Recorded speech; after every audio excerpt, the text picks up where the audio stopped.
ధర్మతత్వజ్ఞులు ధర్మశాస్త్రంబని అధ్యాత్మ విదులు వేదాంతమనియు నీతి విచక్షణుల్ నీతి శాస్త్రంబని కవి వృషభులు మహాకావ్యమనియు లాక్షణికులు సర్వలక్షణ సంగ్రహమని ఐతిహాసికులితిహాసమనియు పరమ పౌరాణికుల్ బహుపురాణ సముచ్చయం బని మహికొనియాడుచుండ వివిధ వేద తత్వవేది వేదవ్యాసుడాదిముని పరాశరాత్మజుండు విష్ణు సన్నిభుండు విశ్వజనీనమై పరగుచుండజేసే భారతంబో.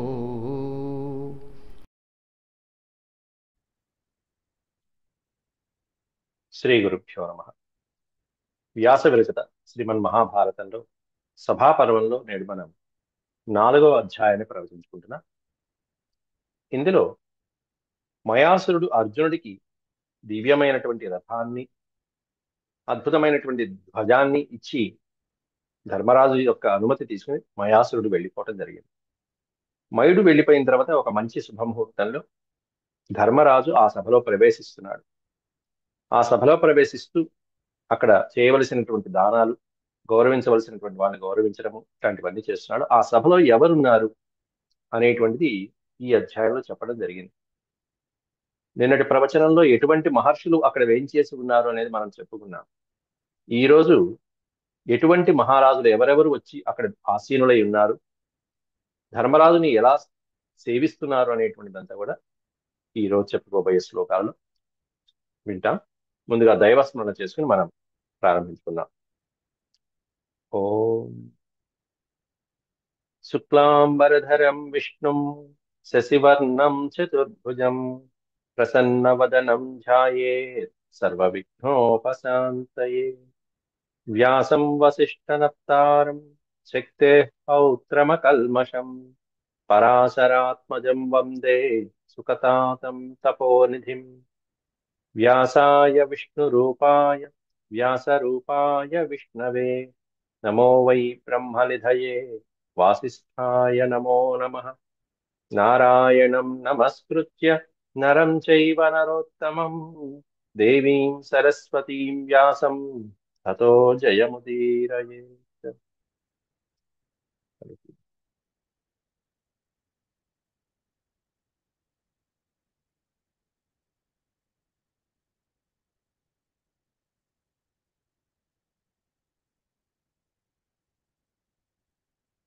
24 శ్లోకాల వరకు కూడా నిన్నటి పాఠంలో మనం చెప్పుకోవడం జరిగింది.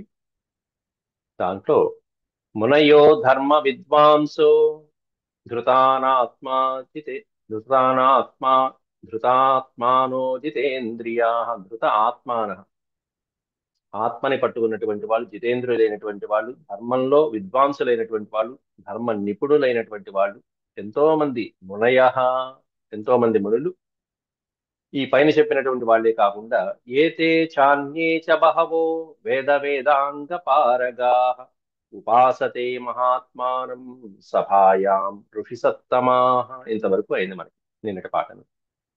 అన్యే బహవో మునయ, వీళ్ళే కాకుండా ఇంకా ఎంతో మంది మహర్షులు, వేద పారంగతులైనటువంటి వాళ్ళు, వేద నిష్ణాతులైనటువంటి వాళ్ళు మహానుభావుడైనటువంటి ధర్మరాజుని ఉపాసతే, ఆ సభలో ఆసీనుడై ధర్మరాజుని సేవిస్తున్నారయ్యా అంటూ వర్ణించారు.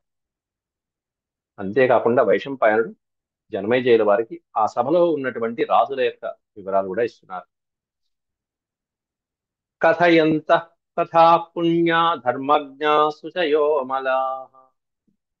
ఆ ఋషులందరూ అక్కడ కూర్చుని ఏం చేస్తున్నారంటే పుణ్యమైనటువంటి కథలు వినిపిస్తూ ఉన్నారట ధర్మరాజుకి. నిర్మలమైనటువంటి పుణ్యాత్ముల యొక్క గాథలు వినిపిస్తున్నారు. అలాగే క్షత్రియులు తథైవ క్షత్రియ శ్రేష్ఠ ధర్మరాజముపాసతే. అలాగే ధర్మరాజుని ఉపాసిస్తున్నటువంటి, సేవిస్తున్నటువంటి క్షత్రియుల యొక్క వరుస క్రమంగా చెప్తున్నాడు ఇక్కడ. ఎవరెవరు ఇక్కడి నుంచి పేర్లు, ఇవన్నీ వరుసగా పేర్లు వస్తున్నాయి. శ్రీమాన్ మహాత్మా ధర్మాత్మ ముంజకేతుర్వివర్ధన. ముంజకేతుతో ప్రారంభిస్తున్నాడు. వివర్ధన సంగ్రామజిత్ దుర్ముఖశ్చ ఉగ్రసేనశ్చ వీర్యవాన్ కక్షసేనః క్షితిపతిః క్షేమకశ్చాపరాజితः కంభోజరాజः కమటः కంపనశ్చ మహాబలः సతతం కంపయామాస యవనానేక ఏవయః. పైన చెప్పినటువంటి రాజులు, అలాగే కంభోజ రాజు అయినటువంటి వాడు, కమటః కంపనశ్చ మహాబలః. కాంభోజరాజు, కమటుడు, కంపనుడు మొదలైనటువంటి వాడు. ఆ కంపనుని యొక్క విశేషం ఏమిటో కింద లైన్లో వివరిస్తున్నారు. సతతం కంపయామాస యవనాన్ అనేక ఏవయః. ఎవరైతే యవనులని అంటే విదేశీయులని సతతం కంపయామాస నిత్యము వణికిస్తూ ఉండేటువంటి మహారాజు ఎవరైతే ఉంటారో, అంటే తన సరిహద్దుల్లోకి రానీకుండా యవనులని, ఇంకా చెప్పాలంటే ఆఫ్ఘనిస్తాన్ అటు పక్కన సరౌండింగ్ లో ఉన్నటువంటి వాళ్ళు ఎవరైతే ఉంటారో వాళ్ళని నిత్యము వణికించేటువంటి తన యొక్క పరాక్రమంతో కంపయామాస, వాళ్ళకి వణుకు పుట్టేట్టుగా యుద్ధం చేయగలిగినటువంటి వాడి పేరే కంపనుడు. మొదలైనటువంటి వాళ్ళు ఇక్కడ ధర్మరాజు దగ్గర కూర్చుని హాయిగా సేవిస్తున్నారయ్యా. అంత పౌరుషం అంటే ఇతర రాజుల్ని కూడా వణికిచ్చేటువంటి రాజులు ఇక్కడ ఎలా ఉన్నారయ్య అంటే ధర్మరాజు దగ్గర అణుకువగా ఉన్నారని చెప్పి చెప్తున్నారు. ఇక్కడ ఎంతో అణుకువగా ఉన్నారని చెప్పి చెప్తున్నారు. పైనుంచి చెప్పినటువంటి వాళ్ళు ముంజకేతు మొట్టమొదటి వాడు, అలాగే వివర్ధనుడు అనేటువంటి వాడు, సంగ్రామజిత్తు, దుర్ముఖుడు, ఉగ్రసేనుడు, కక్షసేనుడు, క్షేమకుడు, కమటుడు, కంపనుడు మొదలైనటువంటి నాయకుడు. పౌరుష సంపన్నం కలిగినటువంటి ఈ కంపనుడు మొదలైనటువంటి నాయకులు వాళ్ళ యొక్క వివరాలన్నీ కూడా ఈ వరుసలో చెప్తున్నారు. అలాగే బల పౌరుష సంపన్నాన్ కృతాస్త్రాన్ అమితౌజస. అస్త్రములు ప్రయోగించడంలో విపరీతమైనటువంటి తేజస్సుని కలిగినటువంటి వాళ్ళు, బల పౌరుషాలు కలిగినటువంటి రాజులు వీళ్ళందరూ కూడా. అలాగే యథాసురాన్ కాలకేయాం దేవో వజ్రధరస్తథా జటాసురో మద్రకానాం చ రాజా కుంతిః పులిందశ్చ కిరాతరాజః తథాంగవాంగౌ సహ పుండ్రకేణ పాండ్యోడ్య రాజౌ చ సహాంధ్రకేణ. అక్కడి నుంచి ఇంకా దేశమే కాకుండా వివిధమైనటువంటి దేశాల నుంచి వచ్చినటువంటి వాళ్ళందరూ కూడా కాలకేయుడు మొదలైన రాక్షసులను కంపింపజేసినట్టే యవనులు మొదలైనటువంటి యవనులు తీరదేశంలో ఉన్నటువంటి మనం ఇప్పుడు చెప్పుకుంటున్నటువంటి ముస్లిమ్స్ ఇట్లాంటి వాళ్ళు ఎవరైతే ఉన్నారో వాళ్ళందరినీ కంపింపజేసినటువంటి రాజులతో పాటుగా పైన చెప్పాడు 9 మంది లిస్ట్ ఇచ్చేశాడు. వాళ్ళందరూ శ్రీమంతులు. అంతేకాకుండా ఎప్పుడు కూడా ఓడిపోయినటువంటి పరాక్రమం కలిగినటువంటి వాళ్ళందరూ ధర్మరాజును ఒక పక్కన సేవించుకుంటుంటే కింద ఇచ్చినటువంటి వాళ్ళందరూ ఈ నరపతులందరూ కూడా ఎట్లాంటి వాళ్ళంటే జటాసురుడు, మద్రరాజు, శల్యుడు. మద్రరాజు అయినటువంటి వాడు శల్యుడు, ఇంకా చెప్పాలంటే పాండవులకి మేనమామ, వాళ్ళు కూడా వచ్చారు. జటాసురుడు, మద్రరాజు అయినటువంటి శల్యుడు, కుంతిభోజ మహారాజు, కుంతిదేవికి తండ్రి అయినటువంటి వాడు, కిరాతరాజు, పులిందుడు, అలాగే అంగరాజు, వంగరాజు మొదలైనటువంటి వాళ్ళందరూ లిస్టు. అంగ, వంగ, పుండ్రక, పాండ్య, ఉడ్ర, ఆంధ్రరాజులు, ఆంధ్రదేశానికి సంబంధించినటువంటి రాజుల యొక్క పేర్లు కూడా వచ్చేస్తున్నాయి ఇక్కడ. అంగో వంగ సుమిత్రశ్చ శైవ్యశ్చామిత్రకర్షణ కిరాతరాజస్సుమనా యవనాధిపతిస్తథా చాణూరో దేవరాతశ్చ భోజో భీమరథశ్చ యః శ్రుతాయుధశ్చ కాళింగో జయసేనశ్చ మాగధః సుకర్మా చేకితానశ్చ పురుశ్చామిత్రకర్షణః. అంగదేశం దగ్గర నుంచి మొత్తం బీహార్ దగ్గర నుంచి మొత్తం అంతా వివరించుకుంటూ ఎక్కడెక్కడ ఏ ఏ రాజుల పేర్లు ఉన్నాయో అవన్నీ కూడా వరుసగా చెప్పుకుంటూ వీళ్ళందరూ ఆనాడు అక్కడ ఈ ప్రాంతాల వాళ్ళందరూ అక్కడ కలుసుకున్నారు. ఏది మన ఆంధ్రదేశపు రాజులు అంగ, వంగ, సుమిత్ర, అలాగే శత్రుసూదనుడు అయినటువంటి సైభ్యుడు మొదలైనటువంటి వాడు, అలాగే చాణూరుడు, దేవరాతుడు, భోజుడు, భీమరథుడు, కళింగరాజు అయినటువంటి వాడు శృతాయుధుడు అనేటువంటి వాడు కళింగరాజు, అలాగే మగధ దేశానికి చెందినటువంటి జయసేనుడు అనేటువంటి వాడు, అలాగే సుకర్మన్ అనేటువంటి వాడు చేకితానుడు, అలాగే పురుకేతమన్ అనేటువంటి వాడు, వసుదాన విదేహరాజు మొదలైనటువంటి వాడు, వాళ్ళ పేరు కృతక్షణుడు అనేటువంటి వాడు, సుధర్మన్ అని, అనిరుద్ధుడు అని, శృతాయుస్ అని, వాళ్ళ పేర్లన్నీ కూడా వాళ్ళ ప్రాంతాలకు తగ్గట్టుగా చాలా చక్కగా స్టైల్గా ఉన్నాయి. సుధర్మాచానిరుద్ధశ్చ శ్రుతాయుశ్చ మహాబలః. మహాబలులైనటువంటి వాళ్ళు వీళ్ళందరూ కూడా. అను అనూప అనూపరాజో దుర్దర్పః క్రమజిచ్చ సుదర్శనః. అంతేకాకుండా శిశుపాలుడు లాంటి వాళ్ళు కూడా ఉన్నారు. శిశుపాలః సహసుతః. శిశుపాలుడు ఎట్లా వచ్చాడంటే వాళ్ళ అబ్బాయితో పాటుగా వచ్చాడు. సహసుతః. కృష్ణీనాం చైవ దుర్ధర్పాః కుమారా దేవరూపిణః. కుమారా దేవరూపిణః. కృష్ణీనాం చైవ దుర్ధర్పాః. అలాగే ఆహుకో విప్రుధుశ్చైవ గదస్సారణ ఏవచ. గదుడు సారదుడు మొదలైనటువంటి వాళ్ళందరూ, ఆహుకుడు మొదలైన యదువంశం నుంచి రావాల్సినటువంటి వాళ్ళు. అక్రూరుడు కృతవర్మ అక్రూర కృతవర్మాచ సత్యకశ్చ సినే సుతః. భీష్మకోథ భీష్మకః అథ ఆకృతిశ్చైవ జుమత్సేనశ్చ వీర్యవాన్. జుమత్సేనుడు మొదలైనటువంటి వాడు. అక్కడ శిశుపాలుడితో మొదలుపెట్టి పుత్ర సహితంగా వచ్చినటువంటి శిశుపాలుడు, కరుష దేశ అధిపతి అయినటువంటి దంతవక్తుడు, పెద్దవాడు, చాలా పెద్దవాడు. వృష్ణివంశీయుడైనటువంటి ఆహుకుడు. వృష్ణివంశం అంటే యదువంశమే, శ్రీకృష్ణ పరమాత్ముని యొక్క వంశంలో శ్రేష్టమైనటువంటి వాడు. ఆహుకుడు, విప్రుధుడు, గదుడు, సారణుడు, అక్రూరుడు, కృతవర్మ మొదలైనటువంటి వాళ్ళు. అంతేకాకుండా శినిపుత్రుడు, సత్యకుడు, భీష్మకుడు, ఆకృతి, జుమత్సేనుడు, కేకయి రాజకుమారులు కొంతమంది ఉన్నారు. సోమకపుత్రుడు, కేకయ దేశం నుంచి వచ్చినటువంటి వాడు సోమకపుత్రుడు. అలాగే ద్రుపద. ఈ కేకయమే కైకేయి దేశం అనేటువంటి రామాయణంలో కేకయ దేశ రాకుమారుడు. సోమకపుత్రుడు, ద్రుపదుడు, కేతుమంతుడు మొదలైనటువంటి వాళ్ళు, వసుమంతుడు మొదలైనటువంటి నామకులు. మొత్తం ఎంతమంది అంటే 51 ఉన్నారట వీళ్ళు. మహారాజులు 51 మంది మహారాజులు. అక్కడ వాళ్ళందరూ ప్రధానమైనటువంటి క్షత్రియ వీరులు ధర్మరాజుని అటు ఇటు కూర్చొని చక్కగా సేవిస్తున్నారయ్యా అంటూ వాళ్ళ పేర్లన్నీ వరుసగా ఇచ్చాడు. కేకయాశ్చ, కేకయ దశరాజు. కేకయాశ్చ మహేశ్వాస యజ్ఞసేనశ్చ సోమకిః కేతుమాన్యః సుమాంశ్చైవ కృతాస్త్రశ్చ మహాబలః. కేతుమంతుడు మొదలైనటువంటి వాళ్ళు అస్త్ర విద్యలలో నేర్పరులైనటువంటి మహావీరుడు వాళ్ళందరూ కూడా. ఏతేచ అన్యేచ బహవః క్షత్రియా ముఖ్య సమ్మతాః.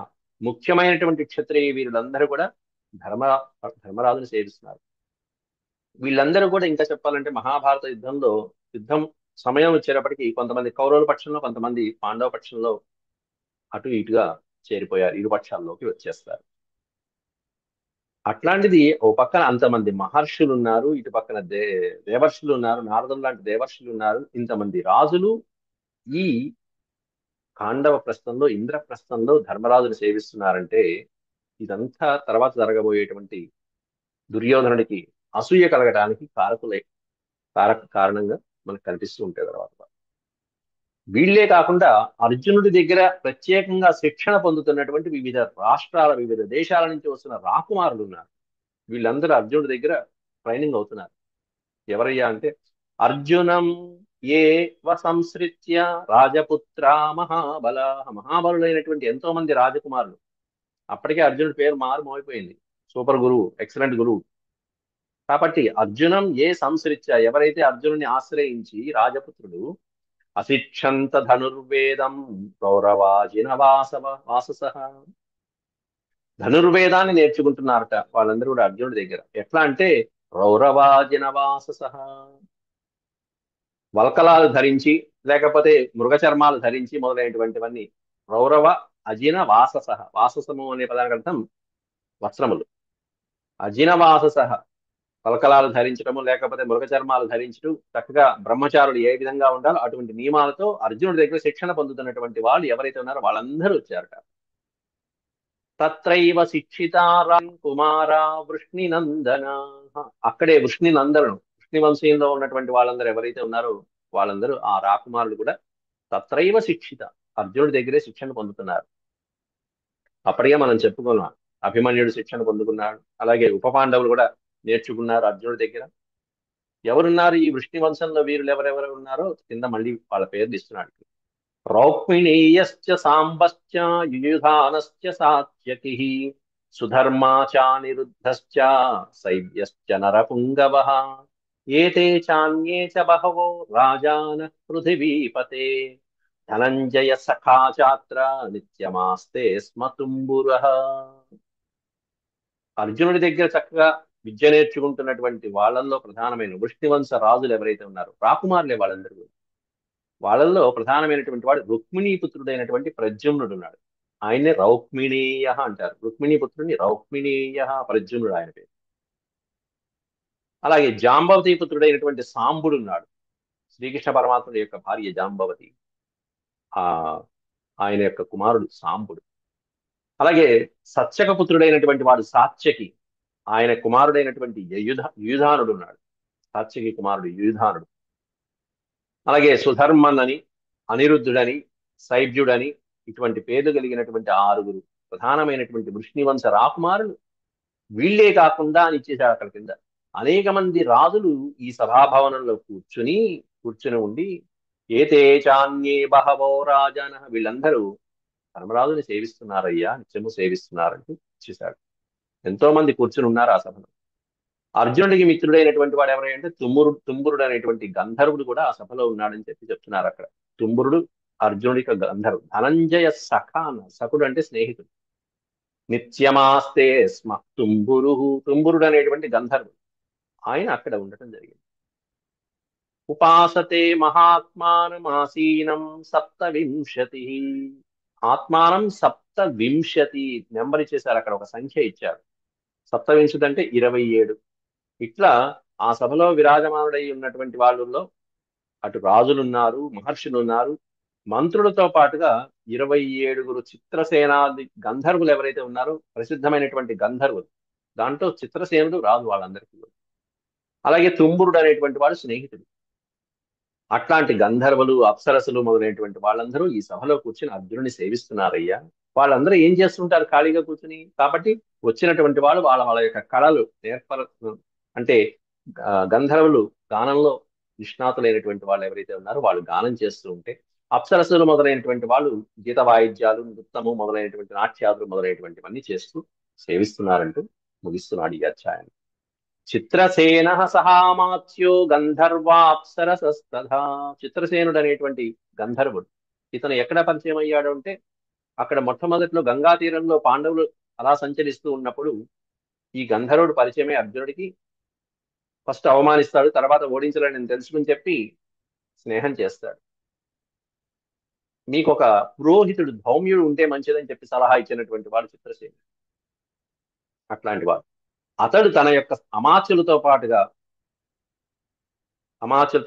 27 మంది గంధర్వులు, సుప్రసిద్ధమైనటువంటి గంధర్వులు, అప్సరసులు మొదలైనటువంటి వాళ్ళందరూ అక్కడ సేద తీర్చుకున్నారు హాయిగా ధర్మరాజు యొక్క కొలువులో. వాళ్ళందరూ గీతవాదిత్ర కుశలాహ.